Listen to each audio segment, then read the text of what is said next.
Tom, want to introduce yourself? Thank you very much, Pauline. My name is Tom Chris, not Tom Cruise. I'm Tom Chris Emewulu.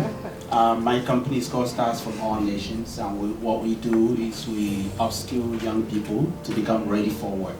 So if you've ever seen a product called Ready for Work, that's our initiative that helps you learn in-demand digital skills to future-proof your career or turn your passions into self-employment.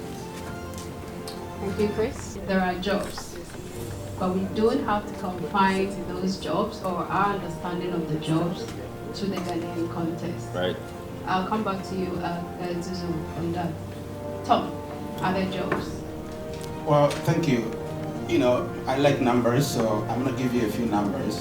By the way, I'm sure you would have read the report. In 2019, the IFC published a report that 20% of Ghanaian SMEs only recruit internationally for digital skills, which concerns me a lot, because they can't find local talents. And being an SME or a business owner myself, I also clearly identify with that need. So the question is, are there jobs? And the answer is yes, there are jobs. Obviously, 10 to 12 million people graduate every year across the continent according to the African Development Bank, but only 3 to 4 million jobs are available to absorb them. So now you see that while young Ghanaians are becoming more educated and enlightened and connected to the global market, some people who are well educated, they have the skills, but they don't have jobs that match their skills, right? So now you see that the problem of high youth unemployment among educated young Ghanaians can be linked directly to what they studied in school. Now, I'll give you more numbers. More than 20% of graduates in social sciences, business and law, humanities and arts and other service programs remain unemployed, right? Whereas unemployment rate for graduates in sciences range from just about 10% to 19.5%. So this gives you a clear indication that primarily, due to the oversupply of the skills in those social sciences areas, in comparison with what industry needs, is where you see the deficit.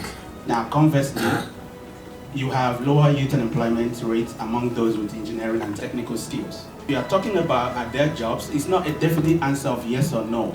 It's contingent upon what you studied and the skills that you bring on board. Bringing it into previous conversations, we've heard the numbers, we've heard the issue. There are 5 specific elements that if you fix those, we cannot ask these questions again. Mismatch of skills, availability of job sources. People have the skills, they're in the right environment, but they don't know where to access the jobs, right? And again, even when they know how to access it, they don't always know what you require as the employer. I remember the private sector gentleman talked about support services, you know, which technically are called mentorship and coaching. Now that's number 4. Of course, individuals need to understand how to become, you know, self-reliant in whatever context they find themselves. So entrepreneurship necessarily doesn't mean starting your own business in this economy that we live in. Entrepreneurship means, to me, taking ownership of your career direction and executing to fruition wherever you see yourself. Because as you can understand, everyone here have that awareness. You will employ 2 people, but one of them will be giving you the results you need. The same environment, the same job description, the same ecosystem and macroeconomic indexes. So it's about taking ownership of your career direction and reality and executing to become fruitful and resourceful wherever you find yourself. Thank you, Tom. So we want you, every publication on youth employment, you come across the skills mismatch. I want us to look at it from 2 angles. One, the demand side, and then the supply side. So on the demand side, that's where we come in as Stars from All Nations. By the way, I began my career as a young person. I was in my 2nd degree in the university at Radford University. I read a report in 2013 that 66,000 young people graduate in the country. Old data indicates 2013. But 3% of that number gets integrated into workforce within 1 year. The data says it might take 10 years for the rest to get a job, for more employment, permanent employment. I wanted to do something about it because I thought I could, you know, organize the space and create the conditions that will help people to unlock their potentials and live their lives on their own terms and not necessarily what the environment dictates for them. So we started by organizing events, careers fairs, business breakfast meetings, and student entrepreneurship week. If you have seen it, we were the first to organize the Global Student Entrepreneurship Week.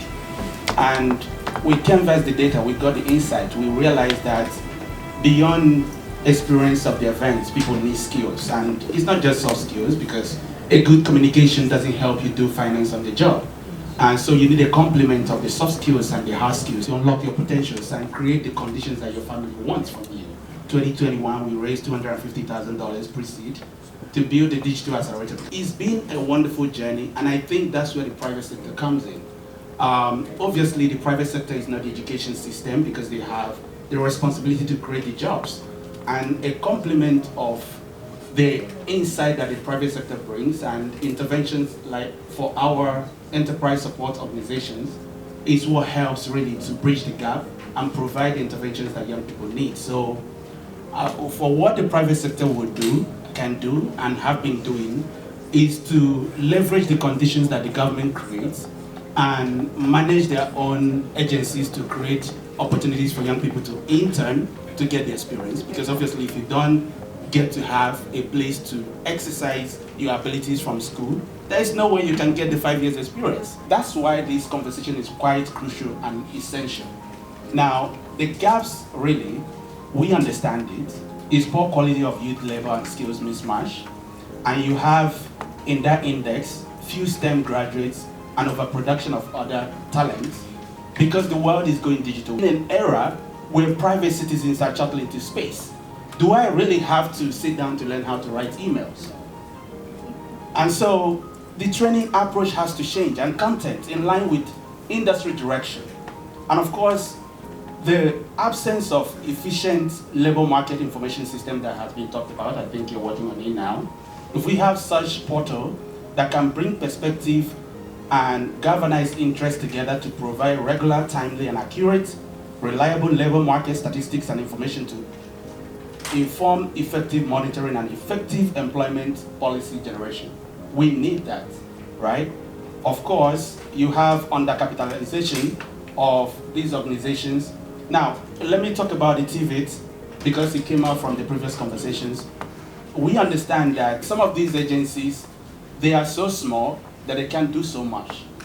Take, for example, if you look at the funding that go into education and edtech training startups, in 2021, you had 24,639,000 in 2022, and that's 69.6% deficit from the previous year, 2021.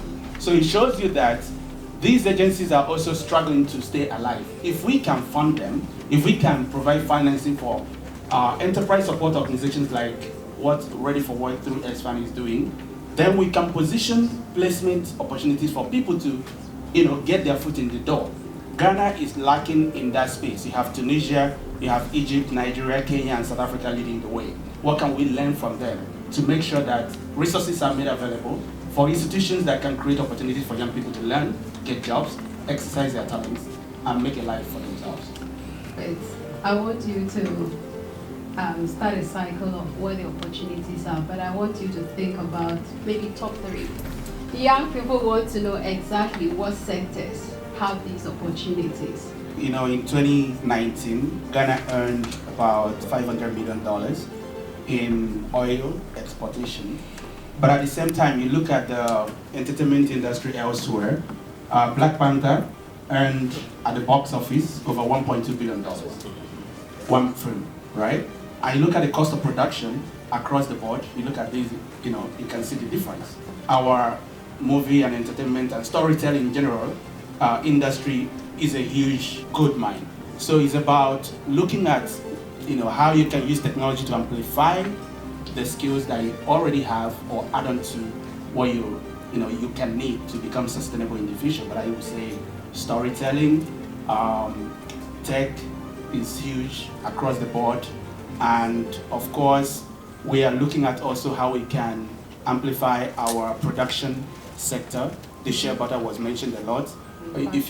Absolutely, so if you canvass the US Embassy and of course the bank is doing so much in that, how can we empower these women that export the raw shea butter that they add value to it, and it becomes a huge market.